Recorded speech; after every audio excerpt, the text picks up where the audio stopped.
Halo, salam jumpa pemirsa, Anda kembali menyaksikan Agropolita News hari ini dan serangkaian informasi menarik seputar Malang Raya telah kami rangkum dan bersama saya Septian Wilson. Inilah Agropolita News selengkapnya.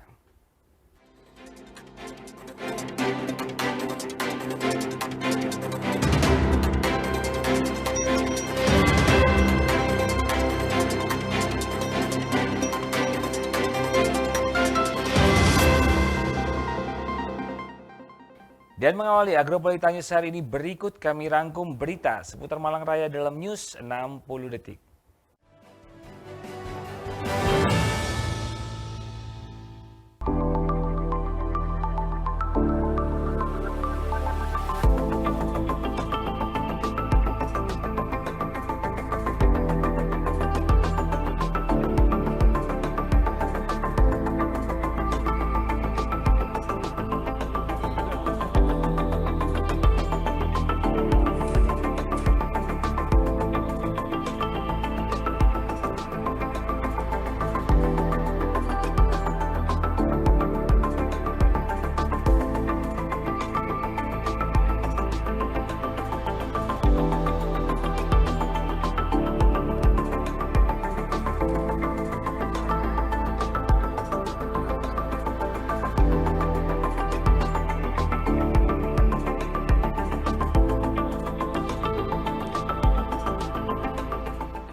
Informasi pertama, Saudara, hari ini Komisi Pemilihan Umum Kabupaten Malang mencatat terdapat 43.000 pemilih potensial non-KTP elektronik dalam daftar pemilih tetap pada pemilu 2024 mendatang.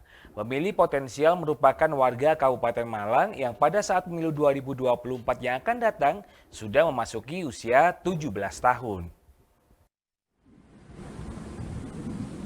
Sebanyak 43.000 pemilih di Kabupaten Malang pada pemilihan umum tahun 2014 mendatang tercatat belum mempunyai kartu tanda penduduk elektronik.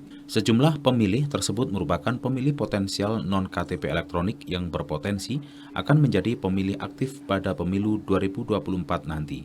Anggota KPU Kabupaten Malang Divisi Perencanaan Data dan Informasi Hilmi Arif menjelaskan, melalui coklit pada Februari hingga Maret 2023 yang lalu, sudah mengakomodir para pemilih yang saat itu belum usia 17 tahun.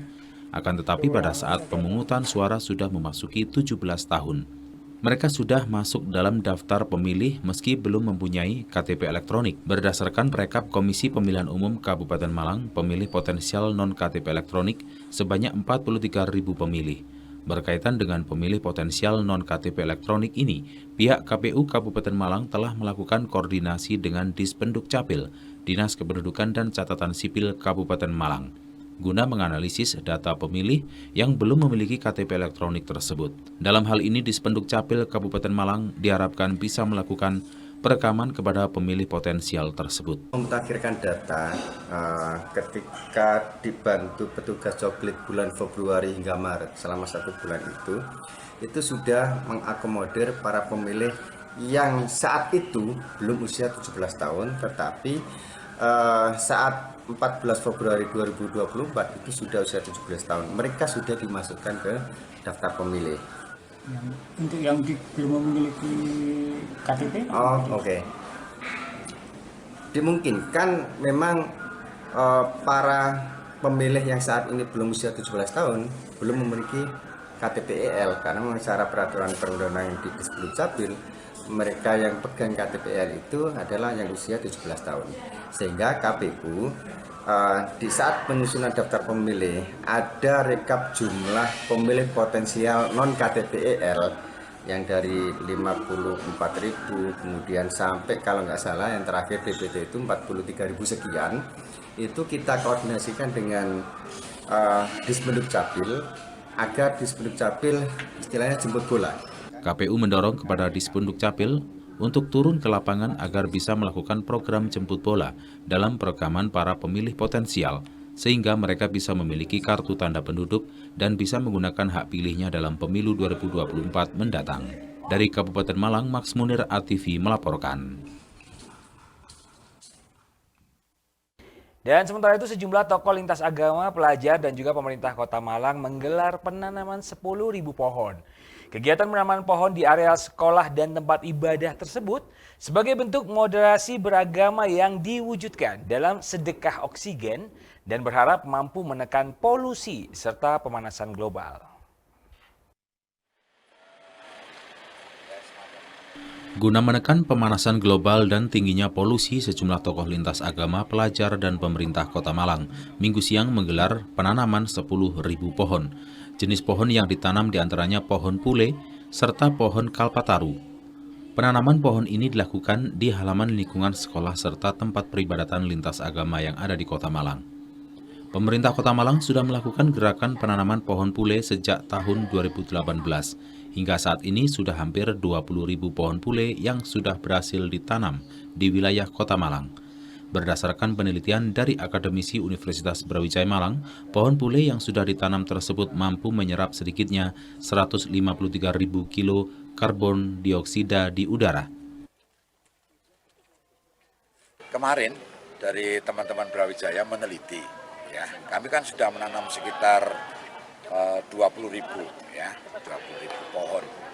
Nah, teman-teman Brawijaya meneliti bahwa sumbangsi dari 20 ribuan pohon pule yang ditanam dengan diameter dan ketinggian yang beragam itu 153 kilo ya, CO2 yang mampu diserap oleh pohon itu.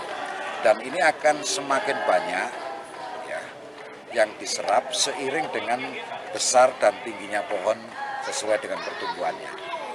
Nah, inilah sesuatu yang bisa dilihat, dirasakan, diteliti secara langsung. Tapi itu masih belum cukup ya, karena memang pemanasan global itu memang terjadi di seluruh bumi ini, maka mesti harus dilakukan terus-menerus oleh semua pihak. Baik kalangan pendidikan, kalangan pengusaha, termasuk yang tidak kalah pentingnya adalah komunitas-komunitas, kelompok-kelompok masyarakat yang ada di Malang. Instansi, institusi-institusi yang ada di Kota Malang. Sehingga kita bersama-sama, bahu-membahu, bergotong royong untuk bisa mengembalikan kondisi yang lebih sehat, yang lebih asri, yang lebih bugar ya, karena udaranya, polusinya dan sebagainya baik ya. Sementara itu, bagi pelajar Madrasah Aliyah Negeri 1 Kota Malang, penanaman pohon ini sekaligus sebagai wujud moderasi beragama dan dengan lingkungan sekitar dan sedekah oksigen bagi bumi. Untuk itu mereka mengajak beberapa tokoh dan pelajar lintas agama bersatu melakukan penanaman pohon. Karena dengan lingkungan bersih dan baik, maka bisa mendukung makin tingginya moderasi beragama. Jadi pada awalnya, ketika saya awal kali ke dunia moderasi beragama, itu banyak diterangkan tentang kenapa kita harus bersikap moderat, terutama untuk pandangannya ke depan. Ternyata sikap moderat itu adalah salah satu hal yang benar-benar penting dan komponen utama gitu. Namun ternyata yang uniknya lagi setelah belajar moderasi beragama, yakni sikap moderat yang lebih panjang, ini selain bersikap moderat kepada sesama, ada bidang bersikap moderat terhadap lingkungan gitu. Dan setelah pelajari lebih dalam terkait moderasi beragama pada lingkungan, itu ternyata keduanya sangat berikatan erat. Penanaman pohon kali ini diharapkan bisa dilakukan di kota-kota lain di Indonesia, mengingat saat ini tingkat polusi udara di Indonesia, khususnya ibu kota negara Jakarta, sangatlah tinggi. Dari Kota Malang, Akbar Atifi melaporkan. Beragam informasi menarik lainnya masih akan kami hadirkan selepas jeda berikut ini.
Definisi netralitas.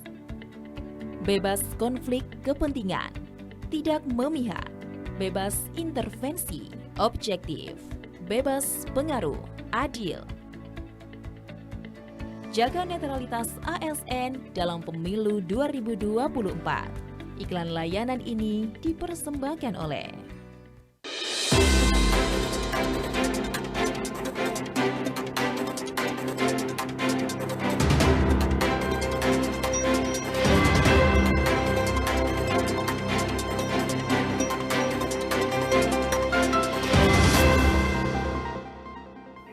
Terima kasih pemirsa, Anda masih bersama kami di Agropolitan News. Kita masuk informasi selanjutnya.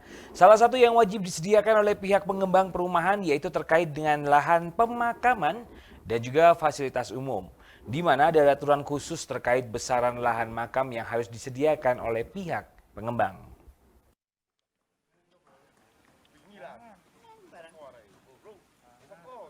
Terkait dengan fasilitas umum yang memang harus disediakan oleh pihak pengembang, selain itu untuk lahan makam, Kabid Perumahan dan Kawasan Permukiman dan Pertanahan Kota Batu, Prasetyo Bagus Wicaksono, menyampaikan bahwa untuk makam, pihak pengembang harus menyediakan sendiri ataupun juga bisa bekerja sama dengan pihak desa dan juga bisa ikut dengan pemerintah kota bila seperti kelurahan. Beberapa opsi ini memang menjadi pilihan pihak pengembang untuk ketersediaan tanah makam, tetapi dikarenakan banyaknya pengembang membeli tanah di daerah desa, maka rata-rata sudah membeli lahan khusus yang diberikan kepada pihak desa. Pemerintah Kota Batu sendiri hanya mengetahui saja. Untuk porsi makam sendiri di tiap-tiap pengembang telah ditetapkan, yaitu 2%, 30% merupakan fasilitas umum, sedangkan 70% merupakan lahan efektif pengembang. Sehingga pihak pengembang harus menyediakan total 102% lahan. Plus 2% di luar yang tadi lahan itu tadi dia harus menyediakan sebagai makam. Makam ini bisa dia menyediakan sendiri, bisa kerjasama dengan pemerintah desa, atau dia ikut di pemerintah kota kalau seperti kelurahan seperti itu. Jadi memang ada beberapa opsi. Nah, tapi rata-rata pengembang ini akhirnya karena banyak di desa, terutama di Rorombo, mereka sudah beli lahan, kemudian diserahkan kepada pihak desa Rorombo. Pemerintah Kota Batu hanya mengetahui aja. Seperti itu. Berarti porsi makam itu berapa persen? 2%. 2%. 30-nya fasum. 30 fasum, 70%-nya untuk yang lahannya dia untuk efektif. Plus 20%, jadi 2% dari dia harus menyediakan lahan 102%. Dari Kota Batu, Abraham Patrika Atifi melaporkan. Sementara itu banyaknya perumahan di Kota Batu saat ini diharapkan masyarakat dapat lebih bijak dalam memilih. Adapun banyaknya perumahan yang ada saat ini masih banyak yang belum terdaftar oleh pihak Dinas Perumahan, Kawasan Permukiman, Perumahan dan Pertanahan Kota Batu.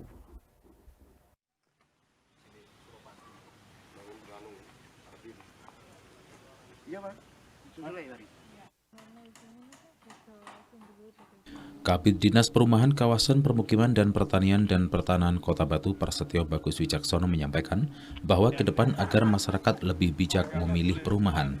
Salah satunya yang harus menjadi pertimbangan yaitu terkait dengan perizinan dan juga di mana perumahan yang sudah menyerahkan PSU-nya.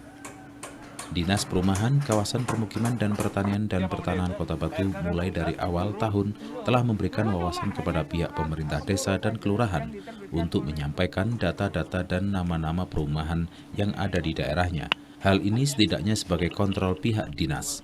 Tetapi dari 24 desa dan kelurahan yang ada di Kota Batu, tidak semuanya telah menyerahkan kepada pihak dinas. Dan ada juga yang sudah menyerahkan tetapi di luar nama-nama yang diserahkan, masih banyak yang tidak terdaftar. Jadi agar masyarakat itu lebih bijak untuk memilih yang pertama perumahan yang sudah berizin, kemudian mana yang sudah menyerahkan PSU atau belum. Dan kita juga sudah mulai di awal tahun sudah memberikan wawasan kepada pemerintah daerah, pemerintah desa dan kelurahan untuk menyampaikan data-data nama-nama perumahan yang ada di tempat mereka. Setidaknya itu sebagai kontrol kami kan. Dan itu dari 24 desa kelurahan itu pun tidak semuanya sudah menyerahkan ke kami. Dan ada juga yang sudah menyerahkan ke kami, tapi di luar yang sudah mereka serahkan namanya itu masih banyak. Ya, contohnya salah satunya mungkin waktu itu Desa Rorombo yang termasuk memang yang paling banyak kan perumahan di sana. Kami pernah lihat dari daftar yang sudah disampaikan, kita cek di lapangan, ternyata yang belum masuk di list yang mereka kirim lebih banyak lagi. Dari Kota Batu, Abraham Patrika ATV melaporkan.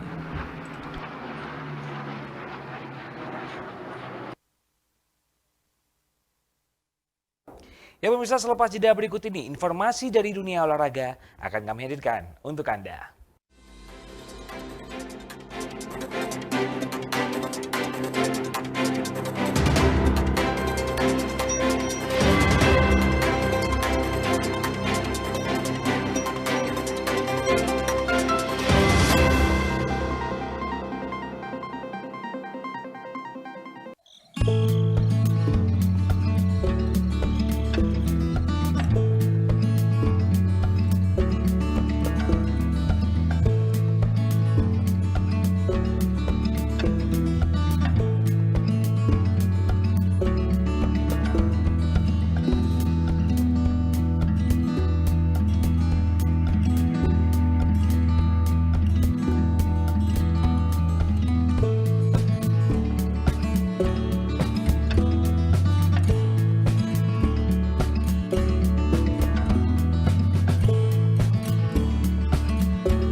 Salam olahraga.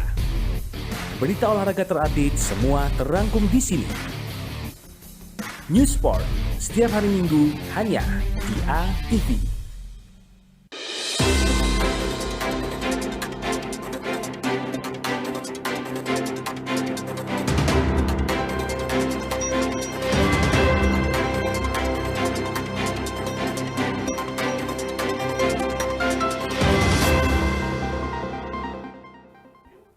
Anda kembali menyaksikan Agropolitan News dan kita masuk informasi dari dunia olahraga. Wakil tim biliar Kota Malang Angelica Fitri harus puas dengan medali perak dalam partai final Porprov 2023 di Kota Mojokerto. Angelica harus mengakui keunggulan lawan setelah tidak melakukan call shot.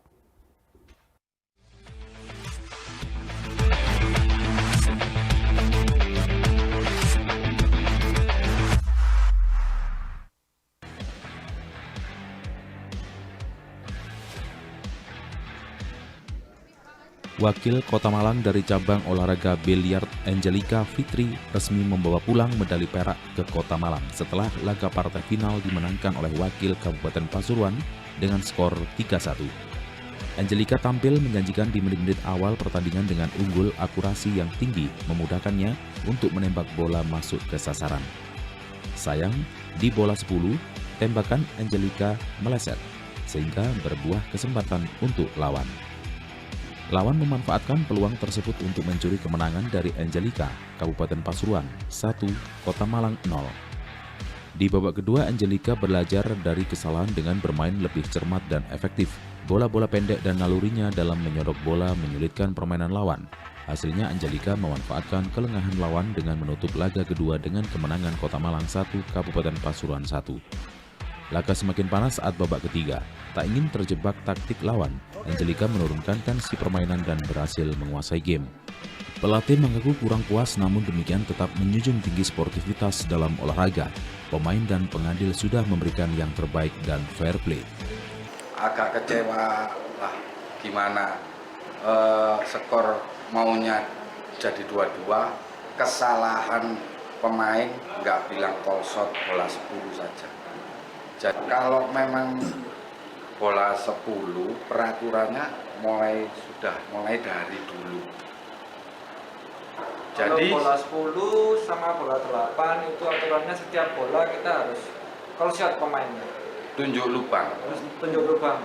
Entah itu lubang dominan atau tidak, peraturannya harus call shot dan wasit harus mengatakan call shot ulang. Terus dengan aturan ini tanggapannya Mas? Kalau dengan aturan seperti ini, kalau untuk bermain bola 10 memang dengan aturan seperti itu, pemain harus lebih hati-hati dan teliti. Sementara itu, Angelica sendiri sudah maju sangat jauh sebagai pemain baru dalam Porprov. Sedikit kesal tetapi bangga bisa membawa pulang perak. Karena udah masuk final. Puas? Puas. Kesal juga. Kenapa nih? Karena cuma habisnya call shot bilang tunjuk lubang dulu. Banyak lupa? Iya. Terus di permainan awal kan sempat masuk terus ya? Iya. Terus bola 10-nya nggak masuk. Bola 10-nya kesel nggak? Kesel juga. Cuma ini gitu, bola itu apa namanya permainan. Sportif ya? Iya.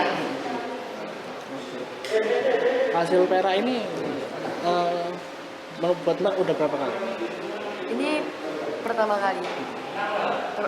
Pertandingan pertama kali. Jadi apa masih happy gitu Mbak? Iya. Ada lagi? Hasil ini membawa Kota Malang mendapatkan perak, medali dari Angelica menambah perolehan medali Kota Malang. Dari Mojokerto, Dion Arista, Newspot ATV melaporkan.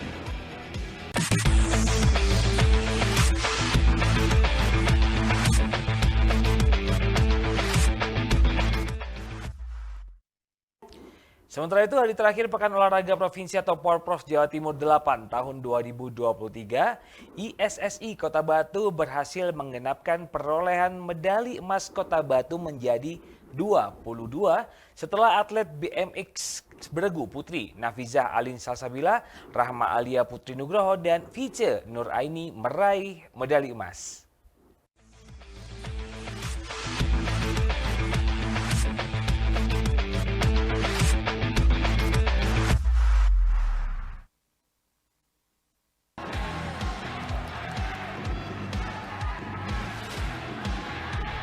Hari terakhir Pekan Olahraga Provinsi Jawa Timur ke-8 tahun 2023, Kota Batu menyisakan 3 cabur yang masih dipertandingkan, BMX, MMA, dan para layang. Isi Kota Batu berhasil mengenapkan perolehan medali emas Kota Batu menjadi 22 setelah atlet BMX beregu putri Nafizah Alin Salsabila, Rahma Alia Putri, dan Vice Nur Aini meraih medali emas. Tak hanya tim BMX beregu putri, isi Kota Batu kembali menambah pundi-pundi medali perunggu lewat Vino Leo Sentot Krihatmojo di nomor BMX RC Putra. Meski tak mudah karena menghadapi lawan yang tangguh dari kabupaten kota lainnya, atlet BMX Kota Batu mampu tampil prima dan berhasil menyumbangkan 1 emas dan 1 perunggu. Atas keberhasilan ini, atlet BMX Kota Batu langsung mendapatkan bonus mentas dari KONI Kota Batu. Sementara itu, cabur baru MMA atau Mixed Martial Arts IBJA Indonesia Bela Diri Campuran Amatir berhasil meraih medali perak yang diraih oleh M. Sahid, atlet MMA Kota Batu di kelas 69 kg. Dalam pertandingan yang disaksikan langsung oleh PJ Wali Kota Batu Aris Agung Paiwai berlangsung sengit. Beberapa kali Sahid menjatuhkan lawannya dari Kabupaten Mojokerto, namun juri berkata lain, menyatakan Sahid kalah dan mendapatkan medali perak. Meski mendapatkan perlakuan kurang sportif dari wasit juri, namun tim MMA Kota Batu tetap legowo dan bersyukur atas raihan medali ini. Alhamdulillah luar biasa, sangat menantang, kuras tenaga juga. Dengan antusias para peserta, kita walaupun dapat perak tetap juara. Terima kasih. Salam Kota Batu, juara, tetap optimis. Ya. Dari Kabupaten Malang, Yan Newsport ATV melaporkan.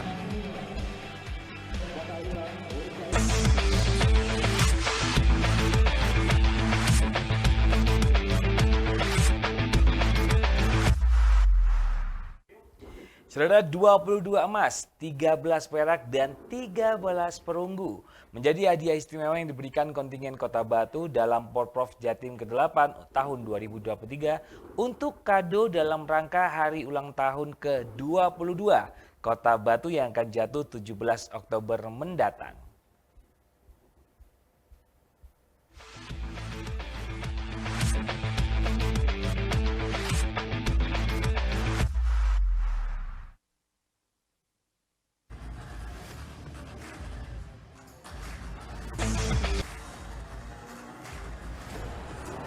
Pekan Olahraga Provinsi Porprov Jatim ke-8 tahun 2023 resmi ditutup lewat pesta penutupan oleh Sekda Provinsi Jawa Timur di Gelora Gajah Mada, Kabupaten Mojokerto. Penutupan berlangsung meriah dengan berbagai pertunjukan seni, hiburan, juga defile peserta Porprov Jatim ke-8 dan pesta kembang api. Kontingen KONI Kota Batu patut berbangga karena perolehan 22 medali emas, 13 medali perak, dan 13 medali perunggu. Selain sudah melampaui target 15 emas, juga menjadi salah satu indikator berkembangnya olahraga di Kota Batu. Semua atlet, pelatih, KONI, dan masyarakat berharap agar ke depan sarana prasarana olahraga di Kota Batu akan semakin bertambah lengkap. Ketua Umum KONI Kota Batu, Sentot Ari Wahyudi, di sela-sela upacara penutupan Porprov Jatim ke-8 tahun 2023 di Gor Gajah Mada, Kabupaten Mojokerto, mengatakan perolehan 22 emas ini menjadi kado istimewa buat HUT Kota Batu yang ke-22 tahun. Sentot berharap kepedulian penuh PJ Wali Kota Batu, Aris Agung Paiwai, bersama DPRD Kota Batu terhadap perkembangan olahraga di Kota Batu menjadi harapan perkembangan sarana prasarana olahraga di kota wisata ini. Pasalnya masih banyak cabang olahraga yang belum memiliki tempat latihan yang layak, seperti kolam renang, trek BMX standar nasional.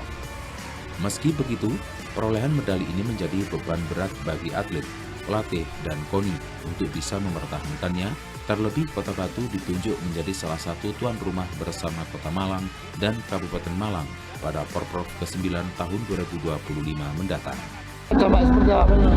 Terima kasih khususnya kepada seluruh kontingen Kota Batu dan beberapa tim satgas kita yang secara maksimal luar biasa untuk melayani hati kita sehingga pada Porprov 8 tahun 2023 ini kita mendapatkan satu prestasi yang luar biasa. Untuk itu tidak sia-sia kita melayani hati kita mulai sejak awal tahun di bulan Januari sampai dengan menjelang Porprov ini sampai mendapatkan prestasi 22 emas, 13 perak, dan 11 oleh karena ini hasil yang tidak kita duga-duga. Kami kemarin menargetkan 15 emas, ternyata sekarang masih naik 100%. Oleh karena itu ke depan ini tantangan yang luar biasa. Apalagi tadi sudah disampaikan bahwa nanti di Malang Raya, Batu adalah bagian salah satu dari tuan rumah. Untuk itu ke depan kami kepada semua kontingen Kota Batu, mari kita evaluasi kembali untuk tantangan di Porprov 9 tahun 2020. Itu harapan kami, mari keluar dari Kota Batu, KONI, ayo kita sama-sama kita pegang erat apa yang telah kita dapatkan itu untuk peningkatan di Porprov yang akan datang. Terima kasih. selain akan mengevaluasi pelaksanaan Porprov Jatim 2023 ini untuk menjawab tantangan di Porprov Jatim 2025, KONI berharap dukungan semua pihak pemerintah dan masyarakat Kota Batu untuk bersama-sama berpegangan tangan, berjalan bersama menyongsong Porprov Jatim tahun 2025. Untuk informasi, pada Porprov Jatim 2023 ini, Kota Batu memperoleh 22 medali emas, 13 medali perak, dan 13 medali perunggu. Perolehan ini 2 kali lipat dibandingkan hasil medali pada Porprov ke-7 Jatim tahun 2022. Berdasarkan peringkat hingga hari terakhir pertandingan, jika berdasarkan perhitungan poin, Kota Batu berada di posisi 14. Dan jika peringkat berdasarkan perolehan medali, Kota Batu berada di peringkat 11. Peringkat ini naik dibandingkan Porprov sebelumnya, yaitu menduduki posisi ke-17. Dari Kabupaten Mojokerto, Yan News Sport ATV melaporkan.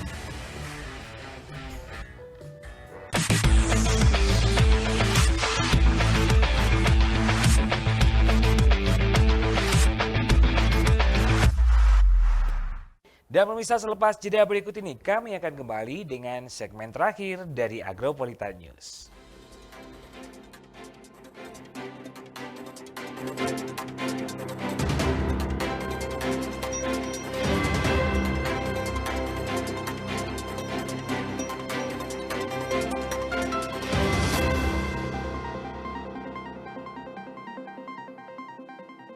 Definisi netralitas.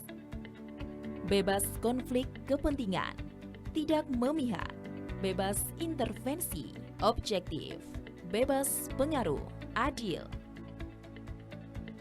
Jaga netralitas ASN dalam pemilu 2024. Iklan layanan ini dipersembahkan oleh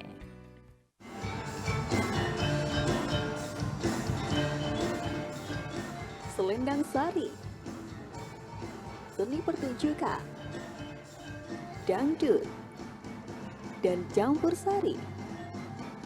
Setiap hari Selasa, jam 7:30 malam, live hanya di ATV. Selendang Sari,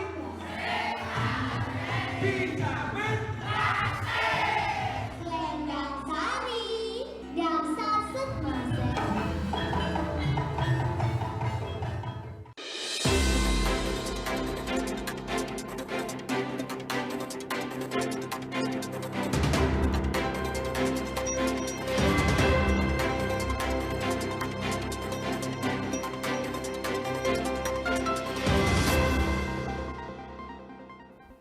Terima kasih Anda masih bersama kami dan kita masuk di segmen terakhir Agropolitan News hari ini.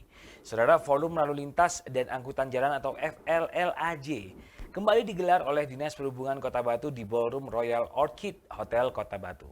Pada FLAJ tahap ketiga tersebut mengusung tema optimalisasi pembangunan infrastruktur dan ruang kota yang berkelanjutan dalam rangka meningkatkan kualitas aksesibilitas perkotaan.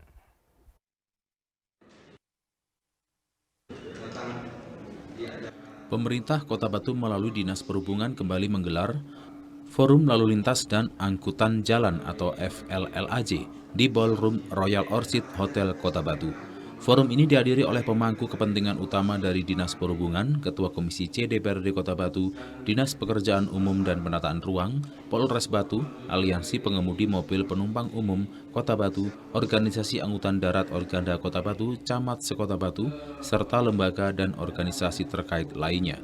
Dalam forum kali ini membahas terkait optimalisasi pembangunan infrastruktur dan ruang kota yang berkelanjutan dalam rangka meningkatkan kualitas aksesibilitas perkotaan. Kepala Dinas Perhubungan Kota Batu Imam Suryono dalam paparannya menjelaskan bahwa Kota Batu sebagai kota wisata terus mengalami peningkatan jumlah kunjungan wisatawan. Apalagi pada saat akhir pekan yang dipastikan selalu terjadi lonjakan jumlah pengguna kendaraan yang melintas di Kota Batu. Untuk itu perlu dilakukan antisipasi guna meningkatkan keselamatan para pengguna jalan. Menurut Imam Suryono ada beberapa permasalahan seperti kemacetan, penataan parkir, layanan serta pemenuhan sarana prasarana infrastruktur dan tata ruang kota yang sangat diperlukan untuk meningkatkan kualitas aksesibilitas Kota Batu. Maka dari itu, melalui forum ini juga sebagai wadah komunikasi dan diskusi untuk mencari solusi dan kesepakatan bersama terkait permasalahan lalu lintas di Kota Batu.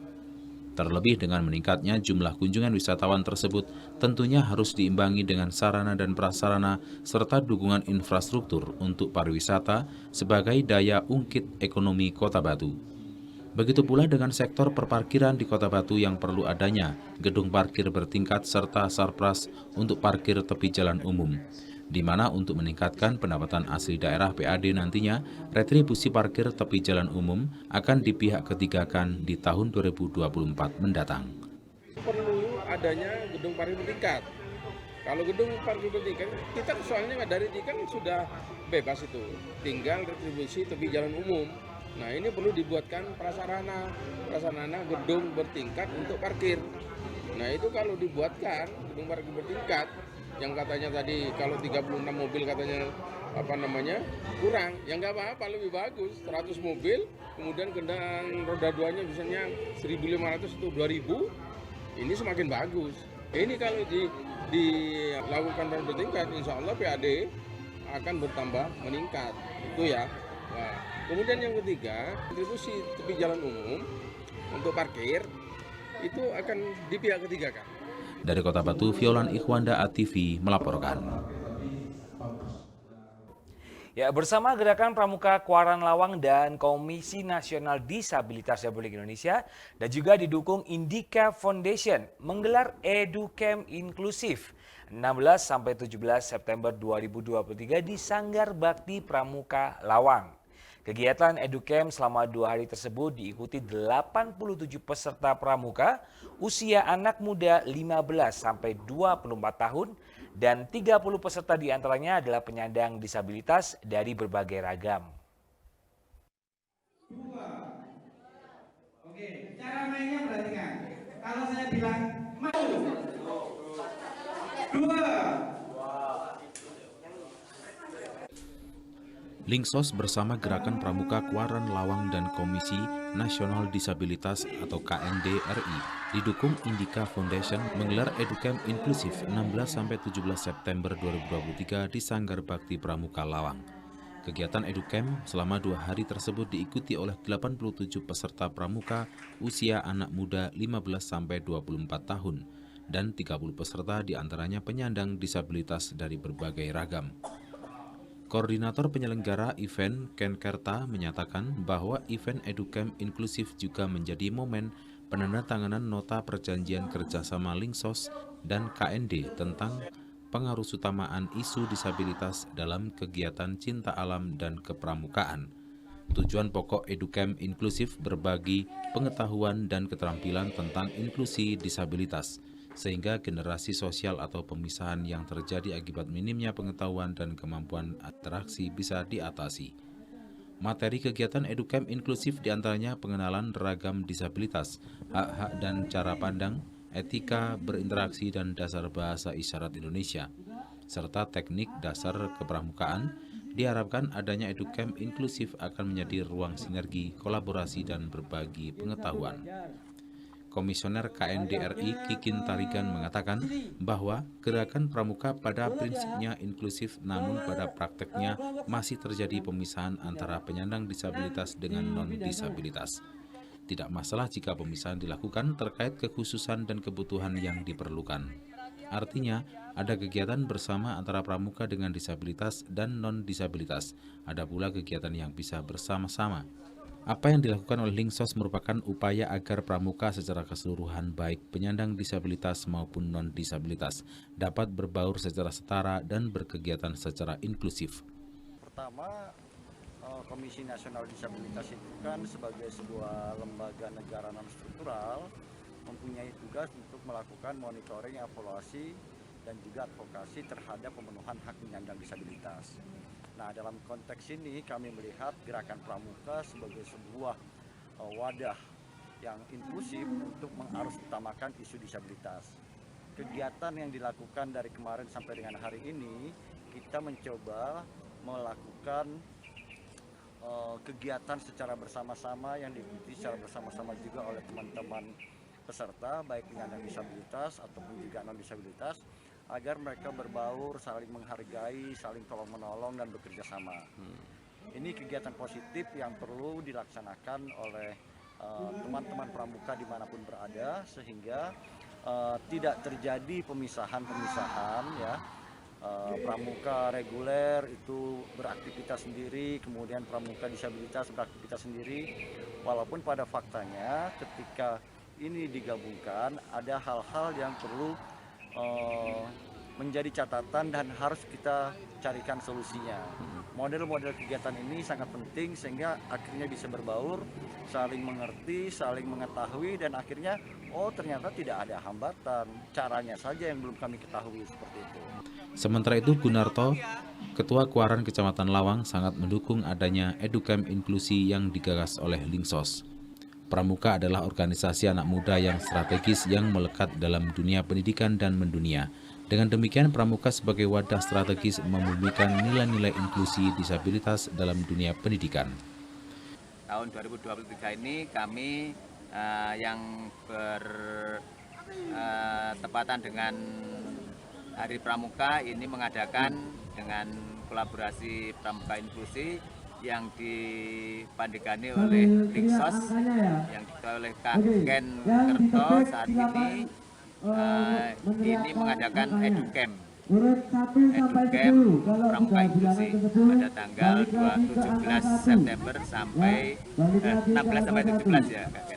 16 sampai 17 September ini, dan kami sudah ingin mengusulkan untuk membuat atau membentuk gugus depan inklusi yang berpangkalan di Linksos nanti. Pramuka juga memberikan ruang inklusif bagi semua orang termasuk penyandang disabilitas dan mengakui keberagaman meski dalam praktiknya masih terjadi degradasi sosial. Maka dengan adanya kegiatan kerjasama dengan Pramuka secara inklusif dan berkelanjutan akan seperti ini, lambat laun akan mengikis segregasi sosial. Lantas bagaimana respon salah satu peserta Pramuka yang mengikuti kegiatan Educamp inklusif ini? Kesulitan itu berproses dan berprogres seiring dengan berkembangnya masa, zaman, dan tentu tidak bisa hilang begitu saja, tapi kan bisa kita minimalisir. Mungkin yang belum, misalnya belum ada solusi, kemudian ketika kita bersatu, ketika kita berkolaborasi, kita menemukan solusi yang bisa kita pecahkan. Jadi ya kolaborasi itu penting sebagai salah satu langkah awal kita untuk mencapai tujuan, yaitu Indonesia yang lebih inklusif dan ramah disabilitas. Kami berpesan pada adik-adik sekalian. Dari Kabupaten Malang, Akbar ATV melaporkan. Yaitu dengan bisa